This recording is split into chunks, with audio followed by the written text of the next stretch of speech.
Dave, it's nice to be back, and it's the best time of year, and it's been we've been waiting patiently for this one, but the Browns are finally going to practice. It's a Friday afternoon right now, and we're looking forward to seeing what they're going to do at training camp. And all eyes are going to be on the rookies as usual, and this is, of course, an intriguing rookie class, with it being Andrew Berry's first class coming in as the GM. And we've been raving about the class on paper, but now we get to see them actually on the grass and see how they can move. We expect big things from the number 10 overall pick, Jedrick Wills. I think Grant Delpit's going to be asked to perform, whether he's starting or rolling in as one of those three safeties. Those guys are going to get a lot of snaps regardless. What I think is most interesting and where my eyes are going to be with the linebackers and on the defensive line. So let's start with Jacob Phillips, the linebacker out of LSU. The Browns brought in B.J. Goodson to probably pair with Mac Wilson and perhaps Taki, but I think Phillips has a real chance to just make plays based on his athleticism and natural instincts at the position. I think he can handle the weak side linebacker spot. And with the team like the Baltimore Ravens coming in week one, and we're going to get to this with there being no preseason games, they need to start preparing for that team right now. And B.J. Goodson, unless he's gotten a lot quicker, didn't cover well in Green Bay, and putting him on the field against a team like the Ravens could be problematic for the Browns defense and Joe Woods. So I'm expecting Phillips to surprise people at camp and just make plays again with his athleticism. He's young, but the Browns are going to need athletes at the position more than they're going to need assignments on football, because I think that Joe Woods is essentially going to keep it simple with this defense and not ask them to do a whole lot, bend but don't break. And then we're moving to the defensive line with Andrew Billings opting out.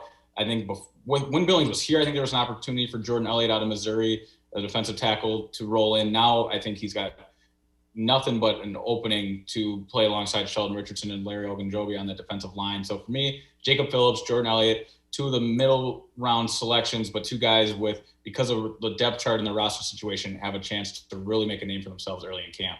Let's talk a little bit more about Jacob Phillips, a guy you and I both agree some eyes should be on in training camp. When you heard about him coming out of LSU, he was leading tackler for the Tigers defense, and you heard it was the system. There's something to be said for a guy that makes tackles when the system funnels running backs to him or ball carriers to him. That's something that I think the Browns have probably lacked. Yeah, I completely agree. You think of the Arizona Cardinal game last year when tackling was just abysmal and it carried through the end of the season. And that's one thing, the opposite of Grant Delpit, who came out with tackling issues. Jacob Phillips doesn't have those, and I know Delpit's eager to correct those and silence everyone there, and I'm sure he'll be fine doing that. And when it comes to Phillips, I completely agree about when the system funnels the ball to you and you're able to do your job, that's the name of the game.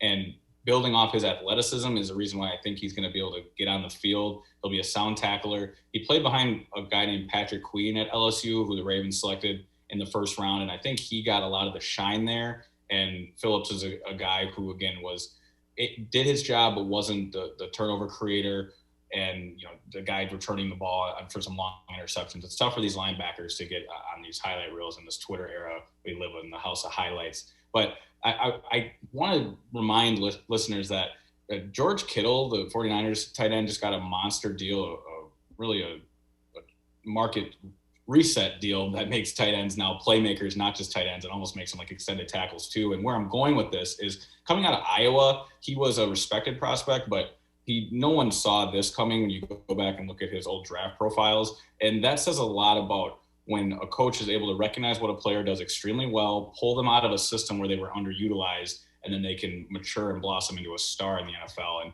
I know that's high praise. I'm not saying Jacob Phillips is going to become one of the highest paid linebacker in the NFL. I'm just saying that let's trust and see what Andrew Berry, Kevin Stefanski, and Joe Woods saw in Jacob Phillips. Perhaps he was underutilized at LSU, and there could be a diamond in the rough situation here. Last thing I'll ask you regarding the rookies, what do you think? Who's a name to keep an ear out for that might grab some attention in training camp and might make a difference? Yeah, in training camp, there's always going to be eyes on the big plays, and there's the big play receiver on this roster right now, outside of Odell Beckham Jr. and Jarvis Landry, of course, is Donovan Peoples-Jones out of Michigan. He's going to have opportunities to be one-on-one outside, take the top off the defense, and these quarterbacks are probably just going to throw one up for him, training camp style in the crowd. Well, there won't be any fans this year, but the virtual crowd, if you will ooh and ah over Donovan Peoples-Jones making some highlight plays. that's what you'll see in training camp. But on the field for Peoples-Jones, he's going to be, I think he'll be a special teams wizard this year. He's going to probably be returning kicks, both punt and KOR. He'll be a chance to be out there as a gunner potentially on kickoff. If he buys into what it means to be a special teamer, this young man has all the athletic gifts to make a name for himself that way. So in camp, whether it's returning or getting a deep opportunity, I think Donovan Peoples-Jones is a name to watch, and now we finally get to see him after, he fell early in the draft. I remember Urban Meyer saying he should have been a top 10 pick, and now he's falling all the way down where he did. So Donovan Peoples-Jones has a real opportunity, especially with Jarvis Landry probably not rolling full go right away, to ooh and awesome fans, and that's what people love to see, is take the top off the defense. He's got the speed to do that.